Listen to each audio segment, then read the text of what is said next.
കാതിൽ ചുവന്ന കല്ല് വെച്ച കടുക്കനിട്ട ഒരു കൊച്ചു കൂട്ടുകാരൻ എനിക്കുണ്ടായിരുന്നു. സാറേ ഒരു സംശയം. ഈ കാതിരി കല്ല് വെച്ച കമ്മല് വന്നത് ഈ ചേർത്തലുള്ള ഒരു പുരാവസ്തു ഡോക്ടറായിരുന്നു. അല്ല അല്ല അല്ല, സിനിമാക്കാർക്കൊക്കെ പുള്ളിയാണ് സാധനം കൊടുക്കാറ്.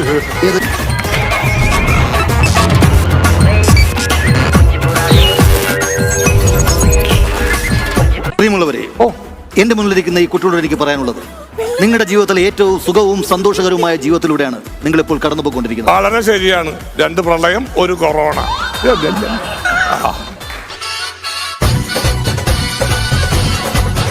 തങ്കുന്റെ പേര് തന്നെയാണ് കേട്ടോ പറയുന്നത്. ഇവിടെയുള്ളതില് ഞാൻ തങ്കുനെ പറയും. കാരണം തങ്കുനെ ഉണ്ടല്ലോ, നമുക്ക് എപ്പോഴും തങ്കുന്റെ ഓരോ പെർഫോമൻസ് കാണുമ്പോ മടിയിലിരുത്തി കൊഞ്ചിക്കാനൊക്കെ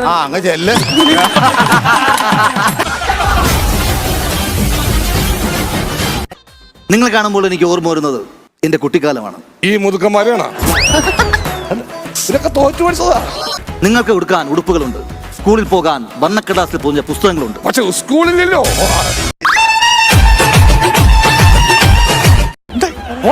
ഇതൊന്നും ഇല്ലായിരുന്ന ഒരു അശോക് രാജിനെ കുറിച്ച് നിങ്ങൾക്ക് ചിന്തിക്കാൻ കഴിയും. അന്നവൻ വെറും അശോകനായിരുന്നു. ഇപ്പൊ അശോക് ചക്രവർത്തിയാണല്ലോ.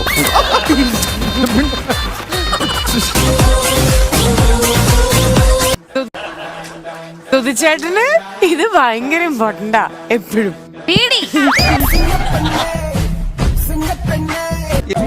അവന്റെ അച്ഛൻ കാണാതെ മോഷ്ടിയെടുത്ത കാശ് കൊണ്ട് സിനിമാ ടാക്കീസിന്റെ ബെഞ്ചിലിരുന്ന് ഞങ്ങൾ സിനിമ കണ്ടു. എന്നിട്ട് ആ മോഷണം അവന്റെ വരയിലാക്കി ഇയാൾ വലിയ യോഗ്യനായി.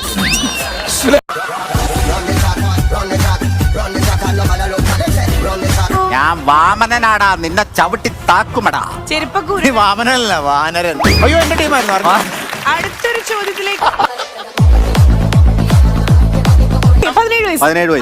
17 വയസ്സിൽ സ്റ്റാർട്ട് ചെയ്തു. അല്ല, 17 വയസ്സിൽ ഇങ്ങോട്ട് അഫയർ പറഞ്ഞു. പുള്ളി എന്താ ചെയ്യുന്നത്? By profession camera. ഞാൻ ഇവിടെയുള്ള എല്ലാ ക്യാമറമാന്മാർക്കും ഇതൊരു പ്രചോദനമായി. ഞാൻ വിളിച്ച നീ ഇറങ്ങി വരൂ. എന്താ മോനട്ടെ പറയുന്നത്? ഇറങ്ങി വരാൻ പറ്റില്ല. അതെന്താടി നിനക്ക് ഇറങ്ങി വരാൻ പറ്റാത്തത്? ഞാൻ കയറി വരും. എവിടാ? മോനട്ടിന് അറിയില്ലേ എന്റെ വീട് കുന്നിന്റെ താഴെയാണെന്ന്? അപ്പൊ എനിക്ക് കേറി വരാനല്ലേ പറ്റുള്ളൂ. അച്ഛൻ്റെ അടുത്ത് എഴുതി എന്നെ ഇനി നോക്കണ്ട, ഞാൻ എന്റെ പങ്കാളിയുടെ കൂടെ പോകുന്നു. അച്ഛനോർത്ത് അയ്യോ എന്റെ കൊച്ചെ ഏതോ ബംഗാളിയുടെ കൂടെ പോയി.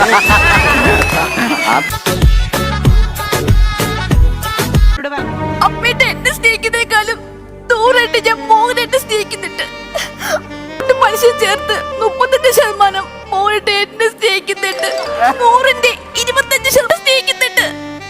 അപ്പേട്ട പറ, അപ്പേട്ട പറ എത്രയാ?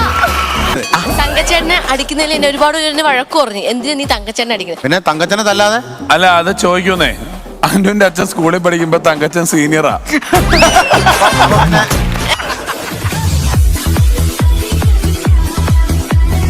എന്റെ അച്ഛൻ 4ാം ക്ലാസ് പഠിച്ചപ്പോ തങ്കച്ചേട്ടൻ അവിടെ 3ാം ക്ലാസ്സിൽ തോറ്റു വെച്ച് കിടക്കായിരുന്നു. ഞാൻ എന്റെ അച്ഛൻ നിന്റെ അച്ഛൻ 4ാം ക്ലാസ് വരെ പഠിച്ച അതാദ്യം അറിഞ്ഞാ മതി.